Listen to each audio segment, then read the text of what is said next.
Good morning, good afternoon, good evening, wherever you are in the world. This is Reganelite here with another Speaking My Mind episode. How are you guys all doing? I hope you're all doing well. It's a couple of days after the general election. Not a bad day today. Yesterday it was a bit of rain, but it's not too bad now. So what are we talking about today, guys? I want to talk a little bit about wealth. More specifically about your wealth. About how I've got some ideas that I've been wanting to share with you guys and actually expand on this idea. Because you see, I always want, so it's not just about, for me, it's about being myself, being successful and being happy and whatnot.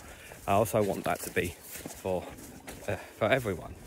And everyone has their ways of going about being successful and wanting to be wealthy, or some people don't have ambitions of being rich. Some people just have the ambition of being happy.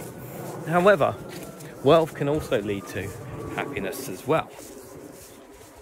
So Regan, what exactly is this about? So I wanted to talk to you guys about a concept, an idea that not just came to me, but one that I learned from an Instagram video I saw a long time ago.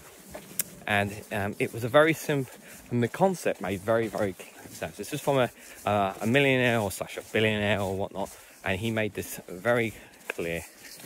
So I want to start by saying, now, if you're somebody who is, now, it can be anyone who can start this. Obviously, if you're somebody who's quite old now, you're probably not going to be able to make a success of this. But if you're someone who's a bit in their 20s or younger, or if you're somebody who maybe you're in their mid-30s, maybe potentially you might be able to still make a success of this idea. Or if you're somebody who has children, sons or daughters and whatnot, and you want to give them the best possibilities, best future possible and all that kind of stuff, then maybe this idea might be something worth applying to them. Now, of course, obviously, it all depends on you, and it all depends on your child, if you're going to be passing on this knowledge to them. And it's a case of whether or not they will choose to take on this concept or idea themselves. Because at the end of the day, if you want, sometimes you have to make challenges. Or you have to challenge yourself and challenge your young one if you want them to be successful, right? So one of the things that I've started to learn is how important it is to look after your money. Now, everybody knows that, of course, Regan, everybody knows they need to try and look after their pennies. Some people are counting their pennies every single day. Absolutely, absolutely. Now, obviously, those who are really struggling to get by, this is probably not the ideal video for you, because you're probably not being able to save any money, save much money. But if you're somebody who does happen to have some money at the end of each month on your income, perhaps this is something worth checking out. So, I want to know, so if you're somebody who has a bank account, doesn't matter what kind of bank account, right? How many bank accounts do you have? Maybe one, maybe two, maybe two. Maybe you have a joint account with your partner, something like that. Well, I have a joint account with my partner. But I also have several other bank accounts. I have various different bank accounts. I have a PayPal, I have one with a building society, I have one with another bank, and another bank, and another bank. Why do I have several bank accounts? Why do we need several bank accounts? Well, let me explain. So, what I would start with, right? You have 5 bank accounts, and you don't have them all from one bank or building society. You have them all from different branches, yeah? So, for example, you could go with HSBC, Barclays, Lloyds, I don't know, Chelsea, I don't know, or whatever bank or building society. Hell, there's plenty of ones too you could have. You want 5 different bank accounts from 5 different branches, right? This is key. So why would you want 5? Okay, well, let me explain how this works. Okay, so first and foremost, you will have one bank account specifically for your income. So whatever your job is, whatever you're doing, whatever your work is, your money goes straight into that bank account. It's not money that you take money out of. It's not money that you use to buy stuff. It's not money that you use to invest or holidays or anything like that. This bank account is specifically any income you make goes directly into this account. Yeah, nothing else. Yeah, this is teaching. This is teaching you and teaching your son or daughter about managing their money, and forcing them to learn about managing their own money as well. This is also a very good thing, because if you teach children about finances, about looking after their money, they could end up becoming not just successful, but very wealthy as well. So you have one account specifically for that, right? You don't take money out of that one, that you don't take money out to do whatever you want with that. That's just your income, right? So all your income goes in this one bank account, right? So you got one there, right? Now, your next bank account, it is specifically for your bills. So every time you have a bill, mortgage payment, paying for your phone, your Sky, your Netflix, any of your normal bills that you normally pay for, you have it all in this account, right? Yeah, and you need to calculate and you have to calculate roughly how much money you're going to need in that at the end of the month. And ideally, if possible, you would want all your bills coming down around the same time. Yeah, whether it's at the end of the month or the start of the month. Yeah, if you can set your bills to come at the same time, roughly at the same time, that would make ideal sense, right? Not of it, obviously, you don't want it bills paying out on your bills different days in the month. So if ideally you want it to do it at the start of the month or the end of the month, ideally one of those two makes logical sense, right? Now obviously your income, you will pay a set amount of your income to pay off obviously your bills. Logic, obviously, right? Yeah.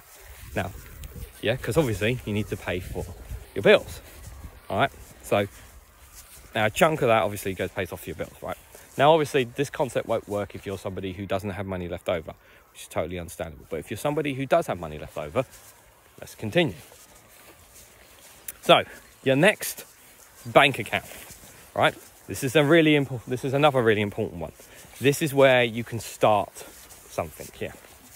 This one is, so depending on how much money you have left over, let's say you had, I don't know, let's say you had 300, 400 quid left over. Like, just say hypothetically, right? Let's say you had that amount of money left over, right? Yeah. Well, you would put about 300 or so pounds, 300 or dozen or so, a good chunk of that money that you got left over will go into this specific bank account. This is the one where you start creating some wealth for yourself, potentially, every month. That money goes into stock and shares, goes into ISAs, can go into a private pension, goes into creating wealth for yourself in the future. Savings, that kind of specific stuff. That is money that you will turn into assets that will create and generate wealth for yourself. Obviously, there's always risks with everything like that, because obviously money, stocks and shares and ISAs and all these kind of things, they all come with risks. So sometimes they go up, sometimes they go down. That's the risk, that's always the risk with them. But the key is that you're consistently putting money in. You're consistently trying to turn your £1 that you've made, that you've worked for, and you want to turn that into £2. Yeah, that's obviously the objective goal. Obviously, you can always do a little bit of research and digging up about how stock and shares work, for example, how ISIS works on that. But the idea is obviously, in the long term, you would want to be able to generate income from this, as well as generating income from your normal working job. That's why a big chunk of your income goes into this, so that you create more wealth for yourself. You understand, right? Yeah? So that's why that's very important, especially if you're somebody who's in their youngest 30s and 20s, right? But remember, I just said, that's just your third bank account as well. That is your third bank account. So I said a big chunk of that. They didn't say all of your money. I said a big chunk of that, right? So you still got 2 bank accounts, right? So what are the other 2 then, Regan? Well, I'm going to get to them. So the other bank account that you will have, it's a very simple one. It's a holiday one. You will put a small percentage of your income in that holiday pot. This bank account is for nothing else but a holiday that you want for you and your family and your partners, yeah? Nothing else, yeah? You do not take that money out for any other reasons other than you want to save up for a holiday trip for something, yeah? It can be a small holiday or it can be a big-ass holiday to somewhere, I don't know, like the Caribbean or something. That's what that bank account is. You do not touch that bank account, yeah? That is a bank account specifically for holidays, yeah? Because we all have our dream holidays and places that we want to go. Put a little bit in every single month. It all depends. You could be £10, £20, hell, it could be £50. Depends on how much money you have left over. Again, like I said, majority of your money that you go off from paying off all your bills goes into that holiday, right? Very, very important. And by the way, let me make this very, very clear as well, because I should have highlighted this as well when I said about paying your bills. Those bills include essentials as well. That includes food shopping. That includes, obviously, food shopping, clothes, essentials that you need. Not stuff that you don't need, like things that you want to buy for yourself. Yeah, the one you need to pay off your bills. That's essential items. Like, so if you need milk and bread, yeah, that goes under your essentials, right? It's not under essentials, right? Yeah, you need new school clothes for your kids for the next day. Well, obviously, that class is essential. So, obviously, you need to have money there for this, right? So now you have, so we've covered 4 bank accounts, right? You have one specifically for your income. You have one specifically for all your bills, including your essentials that you need. You have one specifically for investments, shares, because you want to turn that £1 of money that you're putting in, a good chunk of that money that you're making, and you want to turn that £1 into £2, yeah? Because you don't want it sitting in your savings account. You want to put that money somewhere where you can create more wealth for yourself. And then you finally got a 4th one here that you've got one to create for your dream holidays. You put a little bit in every single month, right? So Regan, what is the 5th bank account? That one, you do whatever you want with it. It is literally your freedom bill. It is your freedom account. It is your recreational account. You put a little bit of money in there and you can do whatever you want with that money. You can go and buy things that you want to buy. You can have things that you want to have with that bank account. But you put a little bit, but that's one of the fewest ones that you put money in, yeah? Whether it's even if it's just £5 or £10 a month that goes into that one. Because you want to be wealthy, you want to be successful, yeah?